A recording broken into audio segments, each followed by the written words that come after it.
బాగా ఉన్నప్పుడు ఏమో లేకపోతే ఓట్లకు పోయినప్పుడు టమాటా సూప్ ఫస్ట్ ఇస్తామండి ఆర్డరు. ఇది నెయ్యి అండి, నెయ్యికి బిర్యానీ ఇలా టమాటా సూప్ చేసుకొని ఇరకి తీసుకొని బాగుంటుందండి. టమాటా సూపు కొంచెం బ్రెడ్ రోస్ట్ చేసుకొని ఆయిల్లో తింటే చాలా టేస్ట్గా ఉంటుందండి టమాటా సూప్.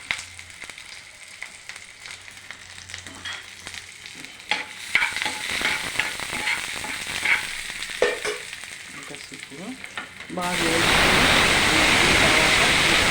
దీంట్లోకి కొంచెం పసుపు కొంచెం సాల్ట్ వేయాలి. చూడండి కాడలు ఎక్కువ ఇట్లా కాడలు వేస్తే బాగుంటుందండి, టేస్ట్గా ఉంటుంది. ఉడకల్లండి, అది కొంచెం ఉడికిన తర్వాత మిక్సీకి వేసుకోవాలండి. చూడండి కార్న్ఫ్లోర్, ఇది కార్న్ఫ్లోర్ అండి, కార్న్ఫ్లోర్ ఇది కొంచెం ఒక స్పూన్ వేసానండి. ఇది మిరియాల పౌడర్ ఒక స్పూన్ వేయాలండి. ఇది మిక్సీ వడగట్టిన తర్వాత మిక్సీకి వేసేటప్పుడు కొంచెం కొంచెం అల్లం వేయాలండి ఫ్లేవర్ కోసము. కొంచెం నెయ్యి వేస్తాను. ఇది కార్న్ఫ్లోరు దీంట్లోకి వేయాలండి. దీంట్లోకి కార్న్ఫ్లోర్ వేయాలండి.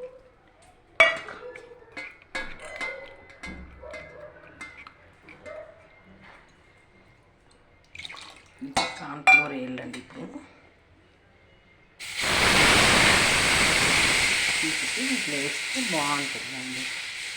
కార్న్ఫ్లోర్ కలిపినానండి, దీంట్లో కార్న్ఫ్లోర్ కలిపినానండి. ఇప్పుడు కొంచెం గట్టిగా అయిపోతుందండి. ఇప్పుడు కార్న్ఫ్లోర్ కలిపినాను కాబట్టి కొంచెం గట్టిగా అయిపోతుంది.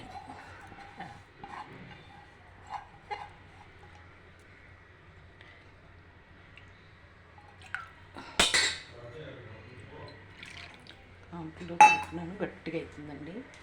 కొంచెము మిరియాల పొడి వేయాలండి, కొంచెం మిరియాల పొడి వేస్తే ఇది కాకుతుందండి. ఇది బ్రెడ్లోకి చాలా బాగుంటుందండి ఈ సూపు. వాళ్ళు పాకెట్లో కలుపుతారండి హోటల్లో. మనం న్యాచురల్గా ఇట్లా చేసుకొని లాస్ట్లో కొత్తిమీర వేసుకుంటే సూప్ బాగుంటుంది. ఈ బ్రెడ్ ఇలా కట్ చేసుకొని ఇలా బ్రెడ్ సూప్లో అద్దుకొని తింటే ఎంత బాగుంటుందోనండి, బాగా ఉంటుందండి.